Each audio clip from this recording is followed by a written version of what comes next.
Selain saham syariah ada reksadana syariah. Pernah dengar ya?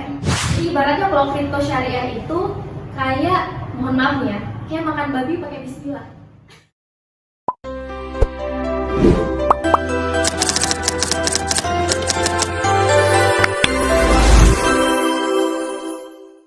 Bismillahirrahmanirrahim.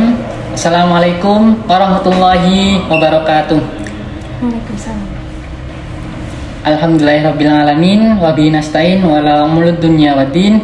Wassalatu wassalamu ala asrafil anbiya'i wal mursalin wa ala alihi wa sahbihi ajmain. Rabbi shrahli sadri wa yassirli amri wahlul 'uqdatam min lisani yafqahu qawli. Amma ba'du. Pada podcast kali ini kami akan membahas tentang saham, investasi, dan kripto dalam pandangan Islam. Dan pemateri yang akan menyampaikan pada kali ini yaitu Mbak Alvina Rahmatia, karena Mbak Alvina ini udah bisa dibilang sangat sangat mahir lah terhadap bahan yang kami suguhkan untuk pada kali ini. Bisa say hello dulu Mbak pada pemirsa yang sedang nonton. Halo, assalamualaikum. Udah. Ya, mungkin kita langsung saja Mbak untuk mengenai apa sih investasi saham sama kripto itu Mbak, dan gimana pandangan Islam dalam menanggapi investasi saham dan kripto itu. Oke, ini kan penjelasan awal ya. Oke. Siapa tadi? Sofyan belum kenalan loh. Namanya Sofyan ya. Oke, jadi pembahasan sore ini kan tentang investasi syariah. Jadi kalau bicaranya ada saham, ada kripto, saham kripto itu masuk ke dalam produk investasi. Jadi kalau dibuat tema general ya cukup investasi syariah. Karena investasi syariah itu punya banyak turunan. Kayak tadi ada saham, ada kripto, dan lain-lain. Nanti akan saya jelaskan. Oke, saham syariah sama saham konvensional itu bisa dibilang perbedaannya dari segi proses cara mengambil atau melakukan investasinya tuh nggak jauh beda. Kayak kita buka rekening atau kita datang ke broker dan seluruhnya nana-ninunya tuh kurang lebih sama ya. Cuman kalau macam-macamnya, nah itu pun juga sama, kurang lebih juga sama. Misal di syariah itu ada yang namanya saham syariah. Selain saham syariah ada reksadana syariah. Pernah dengar ya? Pernah, sering. Kemudian selain reksadana, produk investasi syariah lainnya ada emas. Emas itu baik emas logam mulia, ada juga emas perhiasan. Kok beda? Ya beda, emas perhiasan sama logam mulia itu ada perbedaan. Kemudian selain itu ada kripto, tapi kripto ini tidak masuk ke dalam produk syariah ya. Karena MUI itu udah memberikan fatwa kalau kripto itu hukumnya haram. Walaupun memang sekitar 2 bulan ke belakang, baca berita nggak? Ada produk kripto syariah.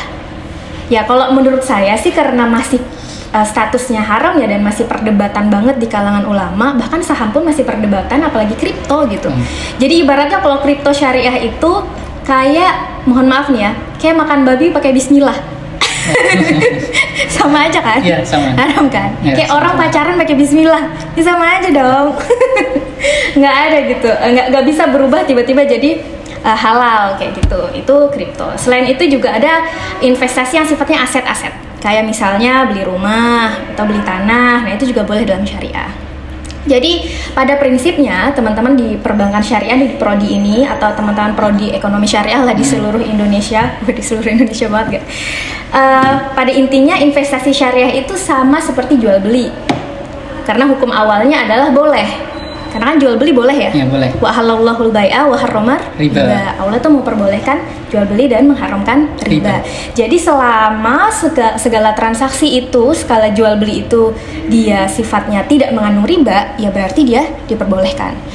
Tapi selain riba, ada 3 unsur lain dalam Islam yang kalau 3 unsur ini nggak ada di dalam situ, yaitu diperbolehkan. Apa aja? Keadilan Mbak. Betul, zolim. Zolim. Kalau nggak ada kezoliman di dalamnya, dia diperbolehkan. Kemudian tadi riba. Kemudian satu lagi yang paling penting kalau di saham itu goror. Goror. Apa itu goror? Ini sesuatu yang tidak jelas. Iya, betul. Sesuatu yang tidak jelas. Makanya ada beberapa ulama yang mengatakan kalau saham itu sifatnya haram. Saham sifatnya haram. Kenapa? Karena saham itu kan ada dua ya. Ada dia untuk mencari dividen, ada dia untuk trading. Pernah main saham? Enggak, Mbak. Belum pernah. Mungkin di sini ini Mbak-mbaknya pernah ikut main saham, Mas? Pernah ya? Kan saham itu ada yang nyari dividen, ada yang untuk trading. Kalau dividen itu dia naruh, kemudian dia untuk jangka panjang. Biasanya di atas 5 tahun. Tetapi kalau trading itu tiap hari dia main. Jadi dia depan laptop, dia merhatikan trafficnya naik turunnya, IHSG-nya, indeks harga saham gabungan itu diperhatikan. Sedangkan indeks harga saham itu sifatnya goror. Dan Islam tidak memperbolehkan itu. Jadi ibaratnya kayak judi.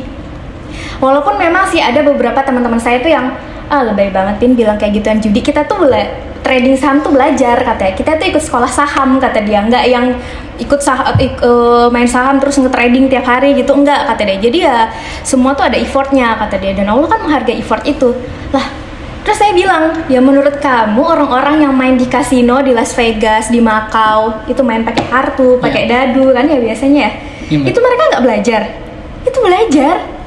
Kita kan pernah belajar peluang ya? Iya, pernah. Peluang di SMA ada kan belajar peluang? Nah itu ada caranya, mereka pun belajar. Dikira para orang yang main judi itu juga nggak belajar. Itu mafia-mafia judi ya mereka juga belajar gitu, sama. Orang kalau mau nyuri juga banyak yang belajar kali. Kita kan nonton ya film-film orang nyuri, itu kan belajar. Kalau pertama kali nyuri biasanya gagal, terus nanti belajar lagi ya. Nggak semua hal yang sifatnya import itu bisa dinilai oleh Allah sebagai satu yang halal. Kalau dia bersifat tidak pasti, sama aja dia jadi haram. Itu jenis-jenis investasi syariah tadi ya, ada berbagai jenisnya. Itu yang saya sebutkan beberapa. Di investasi konvensional itu ragamnya lebih banyak. Kayak misalnya ada future, pernah dengar? Itu derivatif turunan dari saham. Ada future, ada option, ada kontrak lain yang sebenarnya kalau itu tidak ada dalam syariah. Jadi di syariah itu hanya ada saham. Derivatif dari saham itu nggak ada. Jadi kalau ada teman-teman yang saya mau nyoba investasi atau mau nyoba kontrak option misalnya atau kontrak future, nanti saya nggak akan jelaskan dua kontrak ini ya. Silakan tanya di dosennya masing-masing di kelas. Itu derivatif itu turunan dari saham. Nah itu nggak diperbolehkan. Saya ada fun fact nih, fun fact tentang option kan nggak ada ya dalam Islam ya. Dunia keuangan yang konvensional itu kan sebenarnya mengerikan ya. Saya kasih contoh fun fact yang paling mengerikan dari dunia keuangan itu option. Kontrak option itu ada jurnalnya. Jurnal itu judulnya Kejadian Janggal Sehari Sebelum WTC 9/11. Pernah tahu nggak? WTC 9/11, pesawat nabrak gedung 2 di Amerika yang sampai ada monumennya. Nah, tahu ya? Iya. Tahu Mas di sini? Yang di sini tahu? Cari nanti ya. Itu fenomenal gempar. Karena apa? Karena pada saat itu kita orang-orang Islam itu dicap teroris. Pada saat itu tuh kita pertama kali, bukan pertama sih, mungkin dari sebelumnya udah ada, cuman semakin menggelegar, semakin masif orang tuh ngata-ngatain kita teroris tuh pada saat itu. Karena yang dituduh adalah orang Islam. Pada saat pengeboman itu, pada saat penabrakan si pesawat ke gedung WTC itu. Nah ada jurnal orang yang neliti tadi si kontrak option itu, teman-teman. Kejadian ganjal sehari sebelum itu, orang-orang banyak yang ngejual si option kontrak. Nggak sesuai, nggak kayak biasanya. Biasanya ya dalam sehari itu ya nggak sebanyak itu. Tapi ini banyak banget pada hari itu. Sehari sebelum kejadian itu, gitu. Artinya, itu kan orang-orang bertanya-tanya, siapa ya yang menabrakkan pesawat, siapa yang bikin teror ini? Semua orang mengarahkannya ke Islam. Padahal, kenapa nggak nanya ke orang-orang yang ngejual option? Berarti kan terstruktur. Iya. Berarti kan udah ada orang yang rencanain untuk bikin kejadian kayak gitu. Tapi ya pengalihan isu dan segala macam, fitnah dan segala macam. Nah itu. Jadi setelah itu kan harga option otomatis turun ya. Jadi orang yang udah beli pun jadi rugi. Itu fun fact ya tentang betapa ngerinya sebenarnya dunia keuangan itu. Jadi investasi syariah ini salah satu yang memang menarik lah dilirik oleh banyak orang, karena tanda kutip seseorang tuh ngerasa kita tanpa harus bekerja kan bisa ada penghasilan tambahan ya dari si uang itu karena kita simpan. nggak semata-mata kita tabung. Nah kemudian sebelum kita berinvestasi kita harus mengenali 3 macam hal.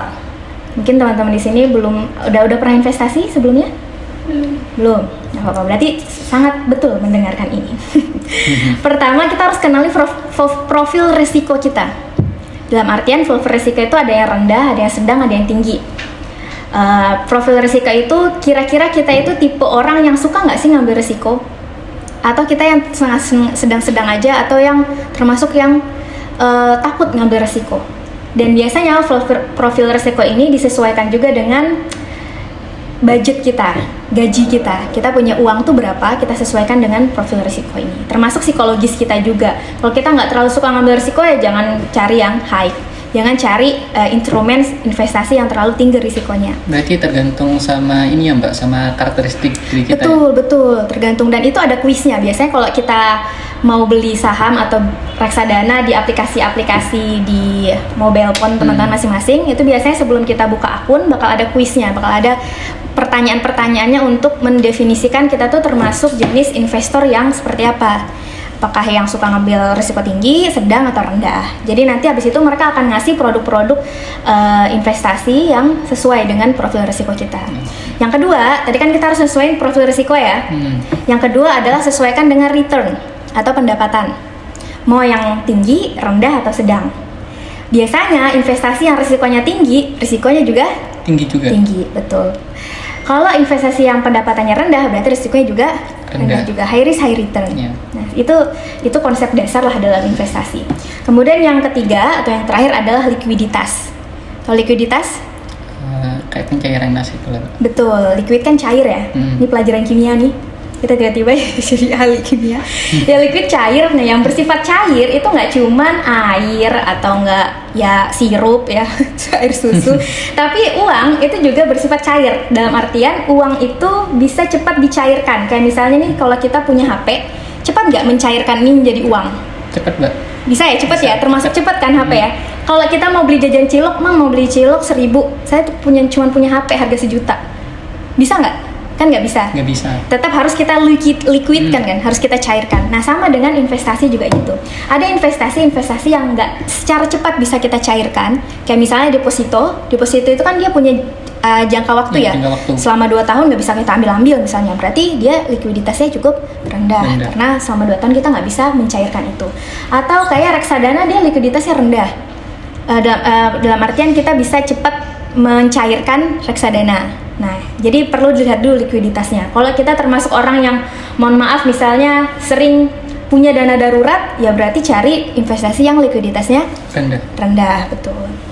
Kemudian, selanjutnya, sebelum tanya-tanya ya, setelah kita tahu tadi profil risiko kita, returnnya kita harapkan seperti apa, kemudian investasi yang likuiditasnya itu seperti apa dengan kita, yang selanjutnya adalah menentukan tujuan kita investasi. Terus jelas, kalau cuman saya punya uang 5 juta terus taruhlah di saham, ya tujuannya buat apa? Harus jelas dulu buat apa. Kalau misalnya mahasiswa nih, teman-teman kayak mahasiswa biasanya tujuan investasi itu seputaran kayak mau beli laptop baru, beli HP baru, buat liburan misalnya. Kalau mahasiswa biasanya seputaran itu.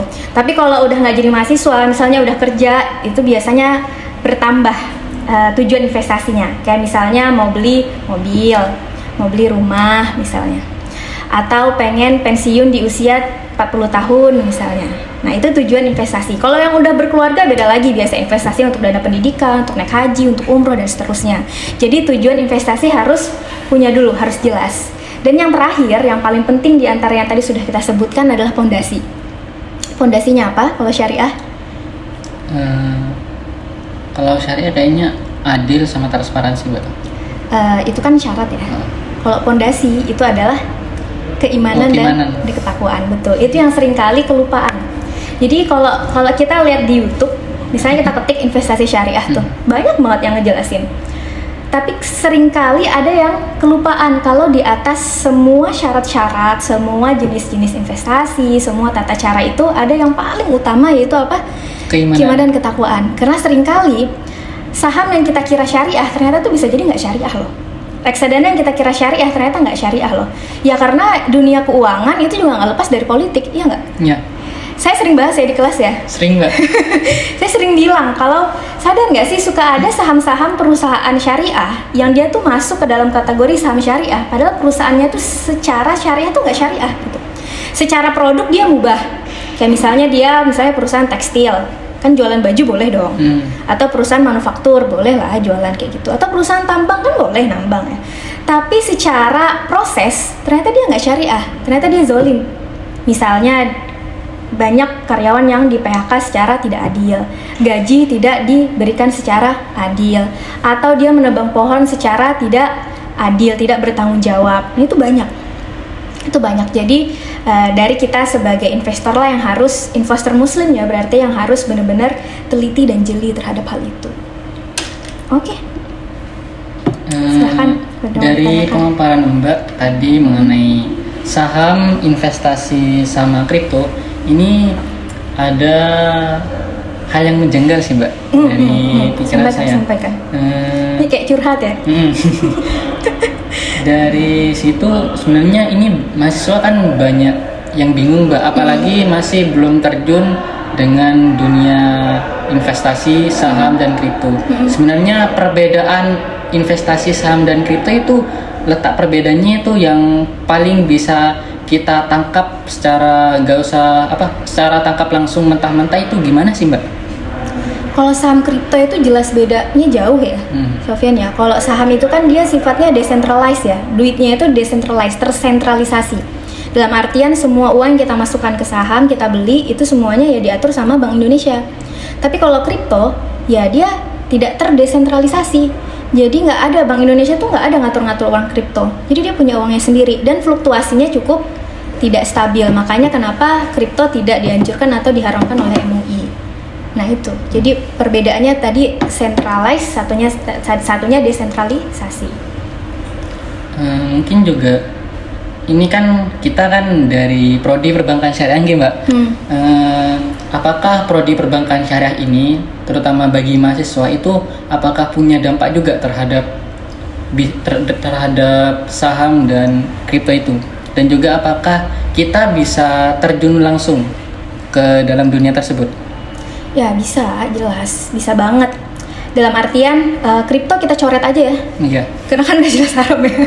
Kita nggak usah bahas, kecuali kalau kita mau bahas atau punya podcast lanjutan episode yang bahas tentang kenapa kripto diharamkan dalam Islam. Nah itu boleh. Atau mempertanyakan kripto syariah misalnya, buat judul itu bagus loh kalau buat podcast, serius. Soalnya kan baru muncul nih kripto syariah, orang tuh pasti nyari tuh di YouTube, di Google gitu, lumayan nanti view-nya naik. Buat skripsi mungkin juga bisa ya Mbak? Iya benar, buat skripsi juga bisa. Kripto syariah dari perspektif ya ulama-ulama, misalnya perspektif Al-Quran itu bisa banget. Dicatat ya, jadi judul bisa nih, jadi bingung-bingung. Yang bingung judul. Nah, kalau peran kita di dunia investasi ya banyak. Justru kita memang harus berperan. Kalau nggak berperan, ya gimana? Peran kita itu secara nggak langsung akan membantu pertumbuhan negara. Masih ingat nggak perhitungan pertumbuhan negara? Y sama dengan C ditambah G ditambah I ditambah ekspor dikurang impor. Itu dasar ya. Kalau nggak ingat tuh bahaya. Tuh anak ekonomi kalau nggak ingat bahaya. Itu GDP tuh wajib hafalnya. Dimana di dalamnya ada konsumsi ditambah investasi ditambah government expenditure atau pengeluaran pemerintah ditambah ekspor dikurang impor. Di dalamnya kan ada investasi ya. I itu investment. Yang mana kalau kita berinvestasi, tandanya investasi ini bisa membantu pertumbuhan negara. Semakin banyak masyarakat di Indonesia yang berinvestasi, semakin banyak membantu pertumbuhan negara. Jadi kita punya peran sebenarnya. Jadi kalau kita ditanya, kamu nggak berperan apa-apa untuk negara? Enggak, kita kan berinvestasi. Ya berarti kita punya peran dong untuk negara. Nah pertanyaannya, gimana caranya teman-teman mau berinvestasi? Biasanya itu, ya nggak? Duit aja nggak punya gitu biasanya, dan masih dari orang tua misalnya kayak gitu. Nah, kalau mahasiswa menurut saya bisa banget dimulai dari sekarang. Dari sekarang karena platform investasi itu udah banyak. Kalau mahasiswa yang mungkin bukan dari golongan yang mendapatkan uang jatah jajan lebih banyak, berarti bisa cari investasi saham yang returnnya ya rendah dan juga risikonya juga rendah. Tapi yang penting nabung. Daripada cuma nabung doang, teman-teman kalau nabung doang nih di bank misalnya, itu dalam waktu 2 bulan ketarik lagi biasanya. Iya nggak? Iya. Gampang banget soalnya kan cairnya. Iya, Pengen ini ngambil, tau udah hilang aja. Perasaan mau nabung kok udah nggak ada ya. Sering kayak gitu kan. Sering Mbak. Dan kalau nabung, ya udah dia nabung aja ngendep, nggak ada pertambahan, nggak ada return sama sekali. Tapi kalau kita investasi dia bisa ada pertambahan. Walaupun dia sedikit ya, tapi kan setidaknya ada ya, daripada nggak sama sekali. Dan pertambahannya itu ya sifatnya masih halal gitu, karena kita mencari yang produk-produk yang halal. Contoh misalnya investasi yang bisa dipakai mahasiswa yang low risk low return ya. Contohnya reksadana. Pernah coba reksadana? Perasaan di kelas kamu kan? Oh, di kelas angkatan sebelum kamu itu saya wajibkan untuk punya akun reksadana. Saya wajibkan dulu. Kalau udah beli, saya kasih nilai A. Iya, karena beli reksadana itu mulai dari Rp50.000. Bisa buat beli. Ya Rp50.000 aja dulu. Masa ya nggak punya Rp50.000? Pasti ada kan? Nah, setidaknya kalau sebulan nggak bisa sebulan sekali Rp50.000 buat nabung, ya 2 bulan sekali Rp50.000 untuk nabung. Kita nggak akan sadar 5 tahun ke depan Rp50.000 itu bakal jadi berapa? Mungkin Rp75.000, mungkin Rp100.000, Rp150.000. Karena kan yang namanya investasi kan ada return ya. Kita dapat pendapatan di situ gitu. Kita nggak pernah sadar. Nah, jadi reksadana itu saya anjurkan ke mahasiswa. Kalau nggak selain reksadana, kalau saham syariah ya, saya masih belum menganjurkan karena dia perlu belajar. Jadi nggak bisa ngasal masuk ke dunia persahaman. Iya, jadi kita harus baca dulu perusahaannya dan seterusnya, itu harus kita perhatikan. Cuman kalau mau belajar boleh. Misalnya karena beli saham itu juga bisa dari berapa lot itu juga udah bisa untuk beli gitu, tergantung perusahaannya ya. Jadi kalau mau belajar dulu misalnya di bawah 1 juta, di bawah 500.000 ya silahkan, nggak apa-apa. Belajarnya tuh learning by doing. Kalau belajar dulu sampai berfasih bisa banget, sampai kiamat nggak selesai. Ya sampai udah beranak nih teman-teman, udah punya suami atau udah punya istri, udah beranak 3, nggak selesai belajarnya bener. Karena produk syariah, produk investasi, produk keuangan tuh terus terbaru setiap harinya, setiap tahun tuh ada aja. Kayak kripto, zaman saya dulu mana ada kripto, tiba-tiba aja nih sekarang ada kan. Zaman teman-teman nanti kalau udah jadi orang tua nggak tahu tuh udah ada jenis produk apa lagi gitu. Jadi learning by doing, dari sekarang harus belajarnya. Selain reksadana, kalau emang mau yaitu emas, tapi bukan nabung emas. Karena kalau di syariah banyak ulama bilang kalau nabung emas itu justru jatuhnya haram, karena tidak yadin biyadin, tidak langsung ketemu dan pada hari itu juga kita mendapatkan emas kita. Kan biasanya ada ya kayak nabung emas di beberapa platform, kita nabung tapi emasnya tuh kita nggak dapat nih, bentukan logam mulianya ini nggak ada. Nah, itu tidak diperbolehkan untuk beberapa ulama. Jadi kita mending datang langsung ke gerai emasnya. Gerai emas tuh biasanya ada di Pegadaian Syariah. Saya sebut merek aja nggak apa lah ya. Nah, ini kan karena itu lembaga syariah ya, jadi tahu ya. Atau di toko-toko emas lainnya itu juga bisa. Dan logam emas itu juga bisa dibeli.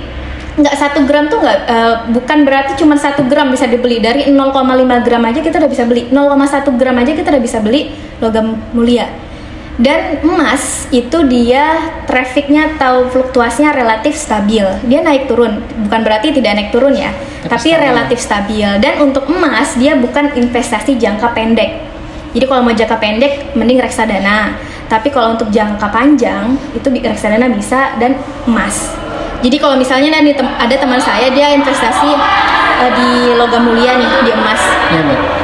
Dalam waktu setahun dia tarik emasnya. Ternyata dia rugi. Karena pada saat itu fluktuasi lagi turun. Kayak saya bilang ya nggak bisa, logam mulia itu emang untuk jangka panjang, bukan untuk jangka pendek. Jangka panjang itu berarti 5 tahun ke atas ya, itu jangka panjang. Kemudian saya dulu baru mulai emas itu setelah lulus kuliah 2017. 2020 saya nikah. Saya butuh duit kan ceritanya. Saya punya tabungan berapa ya gitu. Terus saya kaget, banyak banget ya ternyata kayak gitu pertambahannya 2 kali lipat lebih loh. Dari 2017 ke 2020 selama 3 tahun terakhir itu ternyata lumayan ya naiknya kayak gitu loh. Dan disitulah penyesalan saya muncul, penyesalan ya, karena ya Allah kenapa nggak dari awal masuk kuliah aja gitu, nanam emas ini udah sugih lah sekarang ini seketika kayak gitu, bisa buat beli apa, kayak beli laptop baru kayak gitu-gitu, udah ngayal tapi penyesalan sebenarnya gitu. Jadi makanya saya sampaikan teman-teman, emas itu bisa dari sekarang untuk beli. Logam mulia atau enggak perhiasan itu juga bisa. Perhiasan itu kan harga 200.000, 100.000 itu juga udah ada. Nah Nah itu bisa dibeli, nggak mesti dipakai, disimpan aja gitu. Ya kayak kita mama-mama di rumah kan biasanya sering ya nyimpan emas ya, simpan kayak gitu. Ya itu buat investasi. Pinter mama-mama tuh tanpa harus dikasih tahu tentang emas. Oke, ada lagi pertanyaan? Mungkin gini ya Mbak. Kalau umpamanya saya ya Mbak, ini punya dana sekitar 35 juta di tahun mendatang, amin. Ini alangkah lebih baiknya kita itu milih investasi atau kita kelola sendiri dana 35 juta itu. Oke, amin ya, semoga nggak cuma 35 dong, 100 juta 100. Gitu kan. Pendek amat mimpinya, tapi anggaplah begini ya, 35 juta ini misalnya uang yang nganggur kan, berarti punya Sofyan yang nganggur. Terus apakah lebih baik diinvestasikan atau dikelola sendiri? Jawabannya tergantung. Kan saya pernah bilang ya, di dalam ekonomi dan keuangan itu nggak ada jawaban yang saklek, jawabannya tergantung. Kalau misalnya Sofyan pengen punya bisnis, misalnya bisnis laundry, berarti 35 juta dikelola sendiri. Laundry itulah yang akan nanti berputar uangnya dari situ. Itu boleh, itu bisa. Karena itu juga siapa tahu nanti laundryan itu malah justru jadi investasi, jadi pasif income-nya Sofyan gitu di masa yang akan datang, itu juga bisa. Atau misalnya mau diubah, mau ditaruh di investasi, itu juga boleh. 35 juta itu bisa taruh di saham, reksadana, atau belikan di emas, itu bisa. Saham syariah ya, saham syariah, reksadana syariah itu bisa. Tapi kalau misalnya nih dari 35 juta itu mau taruh di reksadana aja karena Sofyan merasa UMR, gajinya masih UMR misalnya. Karena kalau orang yang gajinya UMR itu biasanya ngambil di reksadana, bukan di saham. Di low risk low return yang likuiditasnya juga mudah gitu untuk cair. Jadi taruh di reksadana 35 juta, pilih reksadana syariah, produk-produk yang sekiranya dia punya track recordnya yang bagus, dan itu bisa kita lihat ya di profil perusahaannya. Jadi dia returnnya berapa, terus profil risikonya berapa, dan seterusnya itu bisa dicek di setiap produk-produk reksadana syariah. Atau bisa juga ngambil di sukuk. Sukuk juga bisa. Tahu sukuk ya? Surat utang negara. Nah, cuman memang 35 itu harus jelas dulu oleh Sofyan, mau untuk wealth accumulation atau wealth preservation. Kan kekayaan itu ada 3 macam jenisnya ya. Salah satunya ada preservation, yaitu untuk menjaga kekayaan. Orang-orang yang kaya raya, konglomerat, itu mereka biasanya kekayaan itu ya di bagian wealth preservation. Jadi untuk menjaga kekayaannya aja nih. Mereka biasanya punya uang 1M misalnya. Bingung 1M mau dikemanain? Perusahaan udah banyak nih. Anak juga udah foya-foya ada kerjaannya misalnya. 1M nih bingung mau diapain. Nah biasanya mereka akan naruh di surat utang negara, misalnya di sukuk. Kan banyak ya sekarang ya. Sukuk tuh banyak keluar. Surat utang sekarang banyak. Obligasi banyak yang keluar. Tapi kan obligasi produk konvensional ya. Kalau kita kan sukuk. Nah itu kita bisa disesuaikan. Jatuh tendornya berapa. Tapi memang kalau di sana naruh duitnya itu nggak bisa sedikit. Jadi kayak 1M, 100 juta orang tuh naruh, karena returnnya akan juga lebih tinggi sesuai berapa banyak yang dia taruh. Kalau kita cuma naruh 100 ribu, ya paling returnnya berapa sih? Nggak nyampe 1000 kayaknya malah. Jadi orang-orang kaya tuh biasanya untuk menjaga kekayaannya ya di tempat-tempat kayak gitu. Nah kalau kita yang masih sedang berjuang, merangkak di dalam kehidupan ini, ya biasanya emang di reksadana itu, reksadana syariah, sama emas ya. Itu emang untuk kita yang bisa dibilang untuk tingkat ekonomi yang menengah ke bawah itu self-nya lebih aman kita main di reksadana sama emas ya Mbak? Iya betul, reksadana sama emas.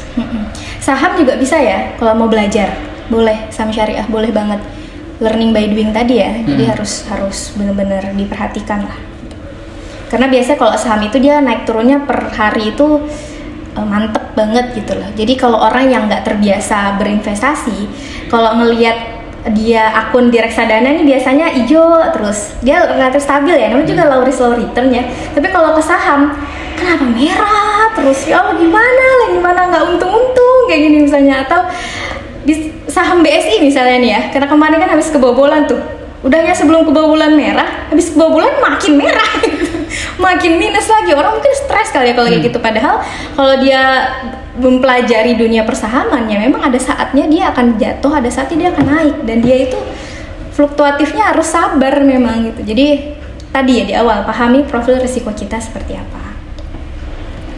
Mungkin dari audiens ada yang mau nanya? Silahkan. Nanya dong.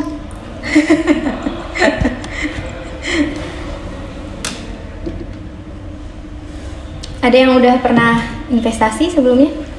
Kalau investasi belum Mbak, tapi kayak belajar mengenai investasi itu kurang lebih saya juga pernah baca-baca juga. Oh iya.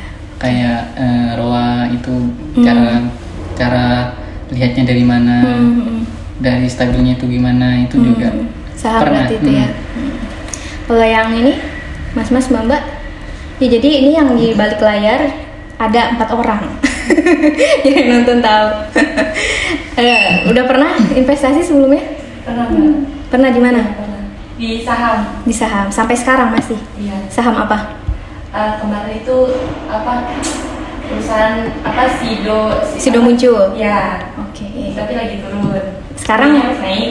Oh. Tapi sekarang lagi turun. Masih ada berarti ya Masih sekarang ya? ada. Oke, ditahan berarti. Ada lagi? Belum ada? Dicoba ya?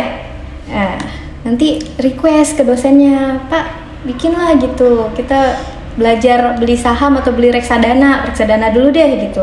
Itu kalau kita berhasil atau bisa kasih kita nilai A gitu. Lumayan loh, kita dapat untung dapat nilai ya kan? Untung 2 kali. Untung 2 kali, iya. Karena mudah, 50.000 udah bisa untuk beli dari sekarang. Dan nggak susah ya teman-teman ya.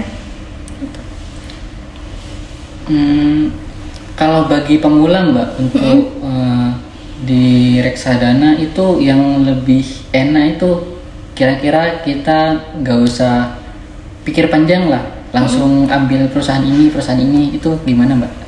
Saya buka dulu bentar ya. Oh, gitu. Yang sering hijau, saya cek dulu. Saya lupa namanya.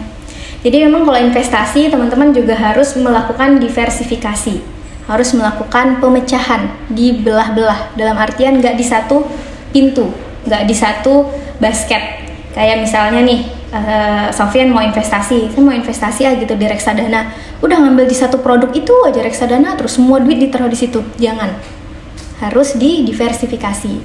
Misalnya ambil di reksadana di BNI Syariah, atau ambil di Manulife Syariah misalnya. Jadi dipecah-pecah, dipisah-pisah.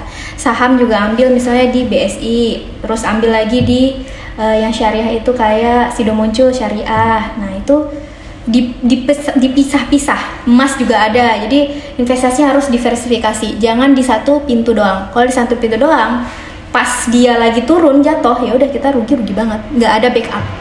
Nah, itu wajib. Oh, iya. Itu standar dalam melakukan investasi. Di Sukor Invest.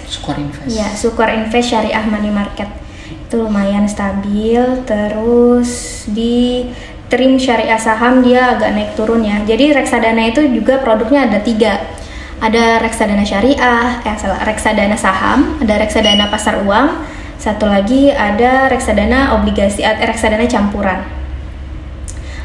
Ya, jadi reksadana tuh nggak cuma satu gitu. Jadi bisa dipilih. Kalau pasar uang dia low risk low return, low risk banget malah. Kalau saham, reksadana saham dia termasuk high risk high return, tapi bukan saham. Dia masuknya reksadana. Cuma namanya reksadana saham. Tadi ada tadi siapa saya bilang? Sukor Invest Money Market. Terus berarti Sukor Invest itu masuk ke money ya Mbak? Atau ke invest saham? Reksadana. Yang reksadana. Produk reksadana itu kan banyak ya. Tadi ada Sukor Invest, kemudian Majoris Pasar Uang Syariah Indonesia, ini juga relatif stabil. Kemudian kalau saham juga Mandiri Investa Aktiva Syariah itu juga stabil. Nah, jadi silahkan dicek karena produk reksadana syariah itu kan banyak ya, kayak reksadana pasar uang misalnya. Nah, itu kalau misalnya mau dicek, banyak banget produk yang gak cuma yang saya sebutin 2 itu tadi. Banyak banget, ada Manulife, ada BNI, ada Mandiri, ada Prudensial, dan seterusnya. Banyak. Oke. Itu udah saya sebutin ya. Berbicara pengalaman juga Pak, sebenarnya ini saya juga punya teman. Dia ngebet ingin investasi.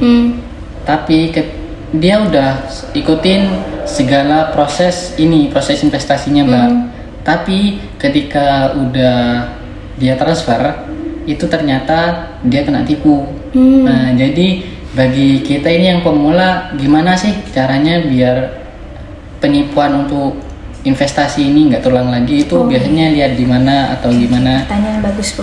Pertanyaan bagus karena yang namanya pemula dan biasanya orang-orang itu ngincarnya orang-orang yang pemula ya. Orang-orang jahat itu yang ngincarnya orang-orang yang nggak tahu. Jadi dan ini emang banyak banget kejadiannya. Kalau untuk berinvestasi, yang pertama harus kita lihat, harus jelas dulu si aplikasi itu atau produk itu sudah tercatat di OJK, Otoritas Jasa Keuangan, di Lembaga Penjamin Simpanan atau LPS. Itu juga bisa kita cek. Ceknya gimana? Nah, kita bisa langsung ke laman OJK-nya. Di situ ada tuh pilihan-pilihan untuk ngecek aplikasi-aplikasi perusahaan-perusahaan apakah dia udah legal atau belum di situ. Jadi kalau dia belum legal, atau waktu itu saya soalnya ada saudara saya yang dia bilang katanya, jadi dia ada seminar gede gitu, terus dia nanya, Pin ini investasinya aman atau enggak? Terus pas saya lihat dan saya cek, nggak ada di OJK, nggak aman, langsung tak bilang gitu kan. Kenapa emang ya? Soalnya nggak ada di OJK gitu, dan dia main kripto gitu.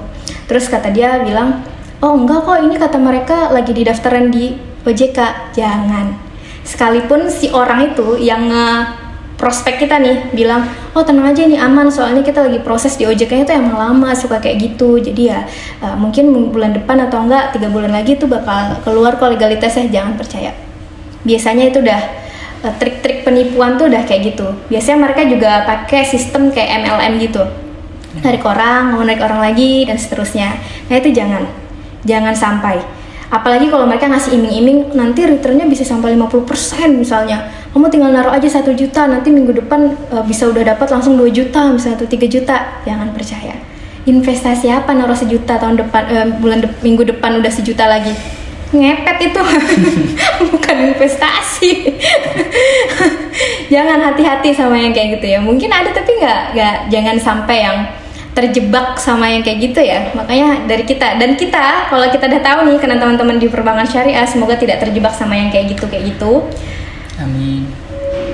Kalau ada teman yang kayak gitu, langsung diingatkan ya untuk investasi itu. Ini beda nih, kita cuma bahas investasi ya, belum kita lagi bahas tentang pinjol dan seterusnya. Ini makin lebih lebar karena itu tuh udah bisa jadi habit. Ini kalau urusan investasi kita bisa ingatkan dengan baik-baik. Kalau pinjol tuh biasanya ingetinnya agak susah. Iya nggak sih? Orang tuh kalau ada hutang biasanya udah jadi habit, itu susah banget, dan biasanya kalau diingatin marah-marah kerjaannya.